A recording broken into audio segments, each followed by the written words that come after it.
Асран хамгаалагч та бүхэндээ энэ өдрийн мэндийг хүргэе. Технологи өсрөнгөө хөгжиж байгаа өнөө үед боловсролын салбарт Joyce Epstein-ийн хамтын үйл ажиллагааны онцлог байр суурьтай хэрэгжиж байна.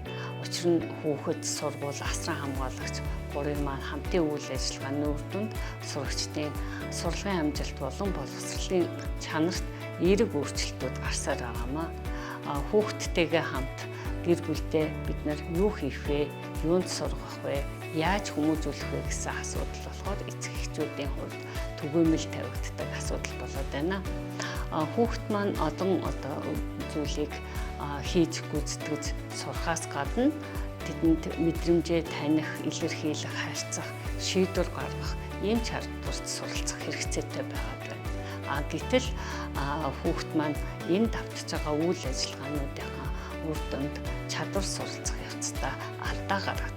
Тэгвэл алдааг нь яаж засуулах вэ гэдэг дээр эцэг эхчүүд бид нар хэрэгцээтэй мэдээллийг нь олж өгч туслах, өөрийнх нь дүрмийг нь зохиолгох, дүрмийг нь сайжруулах, шийдвэр гаргах чадварыг нь үйл ажиллагааг нь дэмжиж өгөх ийм хэрэгцээ байна. За бид бол физикийн туршилтыг сонгож авсан байгаа. Тэгэхээр энэ маань харьцангуй хүнд зүйл юм шиг та бүхэнд санагдаж магадгүй. Гэтэл энэний цаана юу яригдчих юм бэ гэхээр хүүхд тулгарсан асуудлаа шийдэхдээ шинжлэх ухааны мэдээлэл мэдлэгийг ашиглаж сурах ийм чадварыг бид нэр гэр бүлийн орчноос бас дэмжиж өгөх ийм хэрэгцээ байна.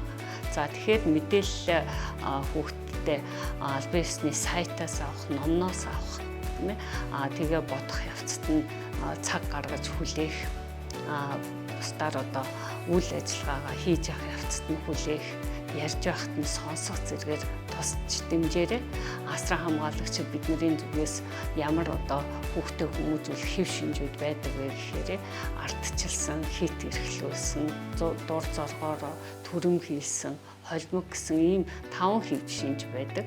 Та бүхэн туршилтын бичлэг дээрээс түүнд оролцож байгаа эцэг эхийн хэв шинжүүдийг ажиглаж өөрийнхөө дүрм дээрээ сайжруулсан зүйлүүдийг оруулж үр хүүхдэд хүмүүжүүлэх ажилдаа хэрэгжилж ашиглаараа. Ингээд таны хүүхдийнхээ хүсэл мөрөөдлийн төлөө бүр болон ажиллах их үйлсэд нь амжилт хүсье.